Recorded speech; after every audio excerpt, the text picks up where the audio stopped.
नमस्कार, आप सबका यहाँ स्वागत है। जैसा कि आपको मालूम है, 2 अक्टूबर 2022 से जन सुराज अभियान के तहत जो पदयात्रा हम लोगों ने पश्चिम चंपारण के गांधी आश्रम भितिहरवा से शुरू की, उसको अब करीब 18 महीने 4 दिन हो गए हैं।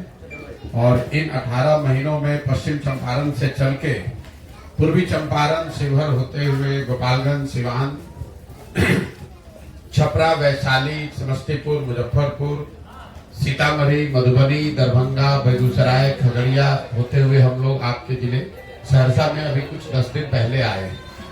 अभी मैं सहरसा में करीब 15 से 20 दिन और रहूंगा।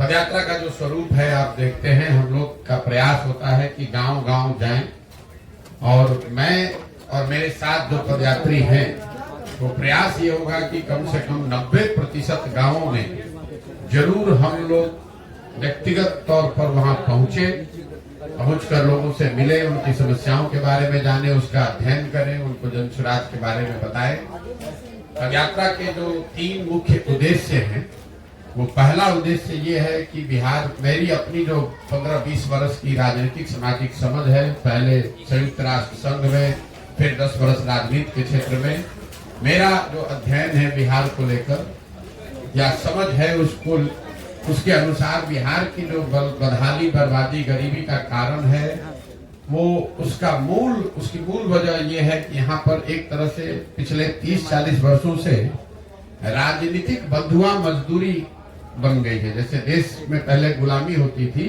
वैसे बिहार में राजनीतिक तौर पर लोगों की गुलामी हो गई है, चाहे वो जात के नाम पर हो, हिंदू मुसलमान के नाम पर हो, या भाजपा के डर से लालू और लालू जी के डर से भाजपा।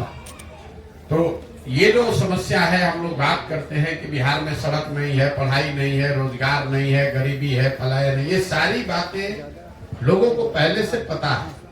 हम लोग आकर एक दिन देखते हैं, नेता लोग आकर उस पर चर्चा कर सकता है, पत्रकार उस पर लिख सकता है, लेकिन जो लोग इस जीवन को जी रहे हैं, उनके लिए तो डेली का काम है।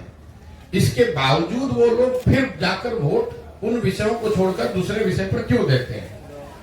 तो उसकी ये 4 वजह मुझे जो समझ में आई है कि लोग यहाँ पर अपनी समस्याओं से जूझते हैं, परेशान हैं, लेकिन जब वोट का वक्त आता है तो वोट यहाँ पर मुख्यतः 4 विषय पर लोग दे रहे हैं। पहला, अपनी जाति के आधार पे।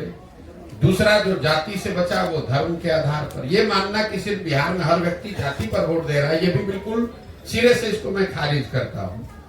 और इसका उदाहरण भी मैं हमेशा देता हूँ कि अगर हर व्यक्ति बिहार में जाति के नाम पर ही वोट दे रहा है, तो नरेंद्र मोदी जी को वोट बिहार में दे कौन रहा है? उनके जाति का तो बिहार में आदमी नहीं रहता है। तो ये दिखाता है कि हर व्यक्ति जाति के नाम पर वोट नहीं दे रहा है। जो व्यक्ति जाति के नाम पर वोट नहीं दे रहा है, वो हिंदू मुसलमान विचारधारा, राष्ट्रवाद के नाम पर वोट दे रहा है। लेकिन इन दोनों के बाद भी करीब आधी बिहार की जनता 2 विषयों पर वोट कर रही है। वो है लालू जी के डर से भाजपा, जिसको आप कह सकते हैं विकल्प के अभाव में। भाजपा को दे नहीं सकता इसलिए लालू जी को दे रहा है, लालू जी को नहीं दे सकता इसलिए भाजपा को दे रहा है। इन चारों चीज को अगर आप जोड़ दें तो आपको बिहार में 2/3 से ज्यादा जो वोट पड़ता है, वो इन्हीं 4 वजहों से वोट पड़ रहा है। तो पदयात्रा का पहला उद्देश्य यही है कि गांव-गांव जाकर लोगों को ये बताया जाए कि आप चाहे जीवन भर अपनी समस्याओं के बारे में चर्चा कर लें, जब तक आप इनसे अलग हटकर अपने और अपने बच्चों के भविष्य के लिए वोट नहीं करेंगे, तब तक आपका भला होने वाला नहीं है। वोट आपको जिसको करना है कीजिए। इस पूरे पदयात्रा के दौरान मैं ये नहीं कह रहा हूं कि वोट किसको कीजिए, मैं ये कह रहा हूं कि आप वोट किस बात के लिए कीजिए। अगर आपको मोदी जी को वोट करना है, मोदी को करो, लालू को करना है, लालू को करो, लेकिन वोट अपने और अपने बच्चों के लिए करो। ये पदयात्रा का पहला उद्देश्य है, गांव-गांव जाकर बताना।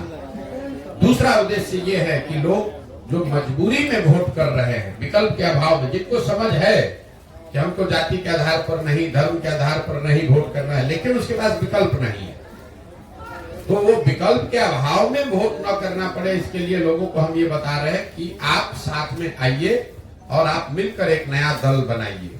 कई लोगों को ये लगता है मेरे नजरिए से कि पहले नेताओं की, दलों की मदद करते थे, अब बिहार में ये क्या नया काम कर रहे हैं। तो मैं आपके जरिए से आपको और आपके दर्शकों को, बिहार की जनता को बताना चाह रहा हूं कि मैं नया काम कुछ नहीं कर रहा हूं। जो काम हम पहले कर रहे थे वही काम कर रहे हैं। पहले मैं नेताओं को, दलों को सुझाव देता था कि किस तरीके से अपने संगठन को, दल को व्यवस्थित कीजिए, कैसे आप किन मुद्दों को लेकर जनता के बीच में जाइए, कैसे प्रचार प्रसार कीजिए, कैसे चुनाव लड़िए, जीतिए। वही काम हम आज कर रहे हैं। फर्क बस इतना है कि पहले दल और नेता के लिए कर रहे थे, अब बिहार के समाज के लिए कर रहे हैं। तो पदयात्रा का दूसरा उद्देश्य है कि लोगों को, समाज को बताया जाए, और जो लोग राजनीतिक तौर पर जागरूक हैं, नया दल, नया व्यवस्था बनाना चाहते हैं, उनको संगठित करके उनकी मदद की जाए ताकि बिहार में एक नया दल, नया विकल्प बन सके।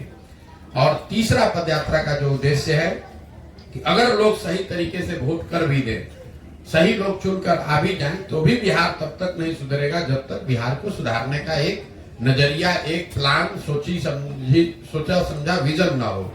तो इस पदयात्रा के दौरान एक लक्ष्य ये है कि बिहार के 8,500 पंचायतों का जमीन पर अध्ययन करके, विशेषज्ञों की राय से, लोगों की सलाह से हर पंचायत का एक 10 वर्षीय योजना बनाया जाए, ताकि लोग ये देख सके वोट करने से पहले कि उनके पंचायत को अगले 10 वर्ष में विकसित बनाने के लिए जन सुराज के पास क्या योजना है, क्या प्लान है।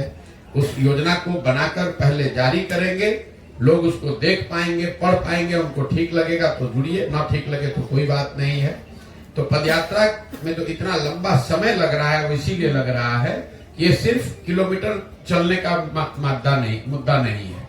ऐसा नहीं है कि मुझको इसको साल भर में करना है कि 2 साल में करना है, 3000 किलोमीटर चलना है कि 8000 किलोमीटर चलना है, कोई चीज निश्चित नहीं है। एक चीज निश्चित है कि बिहार के हर गांव, हर शहर, हर प्रखंड पंचायत तक पहुंचना है। दूसरा चीज निश्चित है कि इन 3 लक्ष्यों की प्राप्ति के लिए गांव गांव जाकर लोगों को जन जागरण के हिसाब से उनको बताना है कि आप अपने और अपने बच्चों के लिए वोट कीजिए। अगर आप नया दल विकल्प बनाना चाहते हैं तो नया दल और विकल्प बनाइए। और तीसरा, हर पंचायत के लिए एक योजना बने। इस पंचायत की योजना में वहां की स्थानीय समस्याओं का जिक्र हम लोग करते हैं, कैसे उस समस्या का निपटारा होगा ये बताते हैं। लेकिन साथ साथ हर पंचायत की योजना में 3 बात जरूर बनाई जा रही है। पहला, कि पंचायत के स्तर पर लोगों के बच्चों के पढ़ने की व्यवस्था अच्छी कैसे की जाएगी। दूसरा, हर पंचायत में 800 से 1200 नए रोजगार के अवसर कैसे पैदा किए जाएंगे। ये आंकड़ा 800 से 1200 इसलिए है कि एक अध्ययन करके हम लोगों ने पाया कि अगर पंचायत के स्तर पर 800 से 1200 नए रोजगार के अवसर पैदा कर दिए जाएं, तो करीब करीब पलायन को यहाँ से रोका जा सकता है। और तीसरा, हर पंचायत में जो खेती अभी हो रही है वो खेती जो खाने वाली खेती है, इसको कमाने वाली खेती में कैसे तब्दील किया जाए, कैसे लोगों को खेती से आमदनी हो। क्योंकि बिहार में आज जो खेती होती है ये खाने वाली खेती है। बोलचाल की भाषा में आपने सुना होगा, लोग कहते हैं कि अभी पंजाब से यहाँ लौट कर आए हैं खेती करने के लिए, कमाने के लिए लुधियाना जाएंगे, कोयम्बटूर जाएंगे। तो लोगों के दिमाग में जो खेती को लेकर नजरिया है कि खेती खाने का जरिया है, इससे अनाज पैदा करो ताकि अपना और अपने बाल बच्चे परिवार का पेट बढ़ता रहे।